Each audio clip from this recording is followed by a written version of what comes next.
Yep, we're back for another BTR Stage 4 cam review. Yeah, I love these cams. They really are a good camshaft and they work exceptionally well in the LSA platform, especially with the 1900, the factory style blower on top. They just work. I really don't have a bad thing, or I can't pick it. I can't come up with a reason to hate it. So I guess the real reason why I'm doing this video is that this one is a little bit different to all the other ones that we have done. And if you haven't watched those, jump back a few videos on our YouTube channel and you'll see there's a bit of consistency in the sense of I've done a lot of BTR reviews and they're just a really good cam. So the big thing with this one is that we've put a set of Blackwell CNC cylinder heads on this one to see how it responds with the heads. And you know, like all LSs, when we do a set of cylinder heads, we always see that 18 to 20 kilowatt gain, whether it be a blown thing or a head and cam thing or so. It just seems to be very consistent in the sense of we always seem to see 18 to 20 kilowatts, you know, give or take, whatever, you know, 4 or 5 kilowatts here or there. The numbers are roughly the same. So we thought, you know, let's see how this one works, and we're pretty confident we're going to see the same gains with it, and truth be told, we did.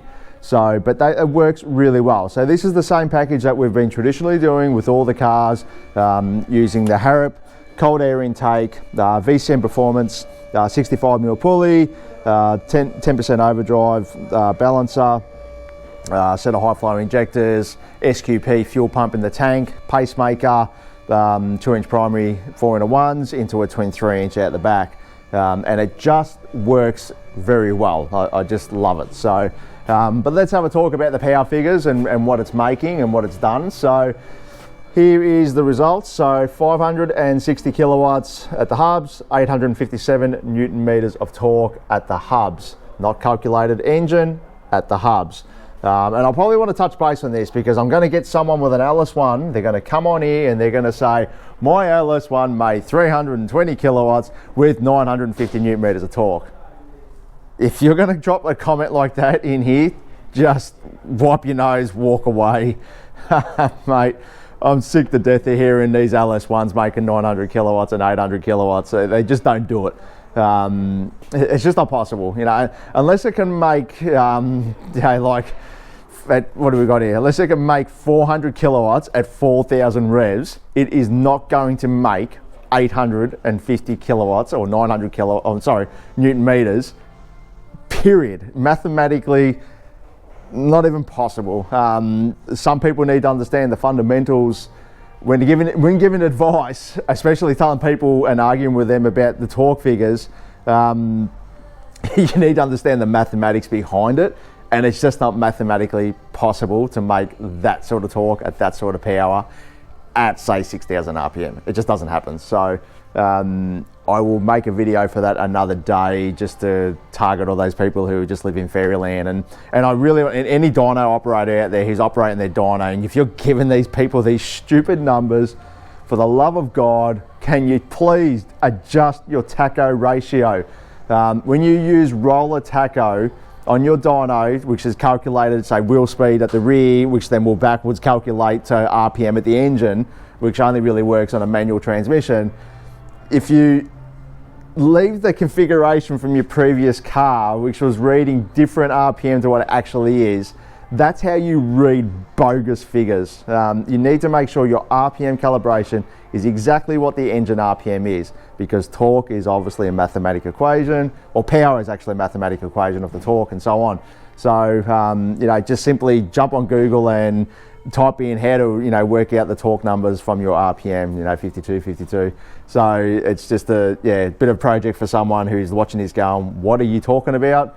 Look it up. Once you understand it, the light bulb will click and you'll go, okay, I get it. It can't happen. So, but anyway, talked enough crap about that one.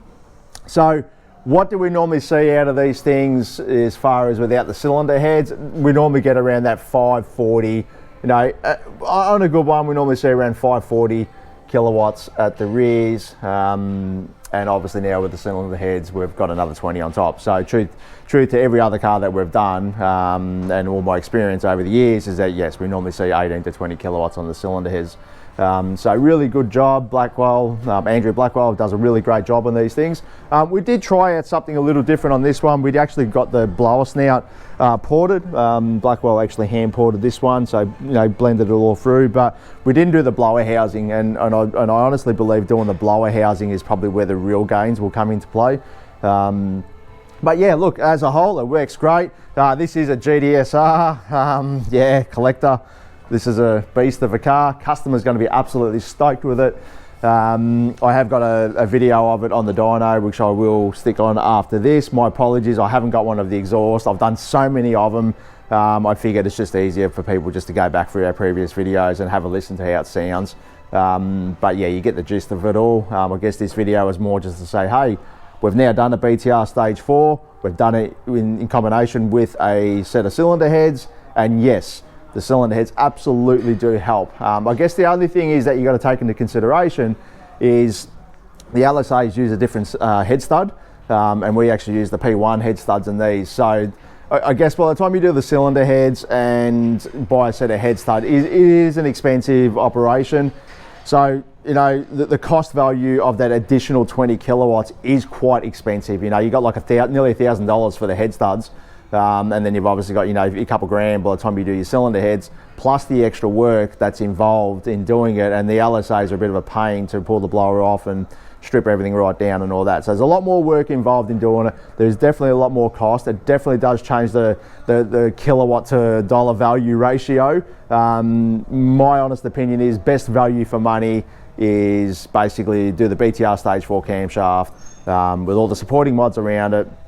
Make your 540, 538, whatever it is, kilowatts at the hubs, and be happy with it, because it's really, really good. And at the end of the day, you still got to stand at bottom end. So, how close to 600 kilowatts do you really want to get? But, if money's not an issue, you've got big pockets and you just don't care about what that extra 20 kilowatts is going to cost you, then absolutely go with a set of cylinder heads and do all that sort of stuff. At the end of the day, kilowatts is kilowatts. So any more you can make, the better. But just unfortunately, the last 20 kilowatts does cost you a lot more to get a smaller result. You know what I mean? So, and I'm not saying it's a small result being 20 kilowatts. It's a large result in that sense. But for what the money gets you, it's not as great as what the money gets you if you just did a camshaft and the other mods together. So I hope that makes a bit sense. At the end of the day, we are in the business of making money. Like, there's no surprise there. It's a business, it's what we do. But at the same time, we try to point people in the right direction and get you on the right path, because nobody wants to spend any more money than they really need to. And sometimes you spend money on areas to achieve results in spots, or places where you don't actually really even need it. And it's all about building the right combination to suit your intended use of the vehicle. And if you're using the car for street use, then you really just can't go wrong with a cam only package, and one of our Stage 4 packages with all the supporting mods. So, but anyway, guys, thanks for watching. I do apologise for the lack of social media and videos that I haven't been doing. I am completely run off my feet in the workshop, so I'm just trying to get by in the sense of getting the work out the door. And I try to do the social media sort of in between as a part-time thing. So, but anyway, guys, once again, thanks for watching. Appreciate your support. Catch you next time.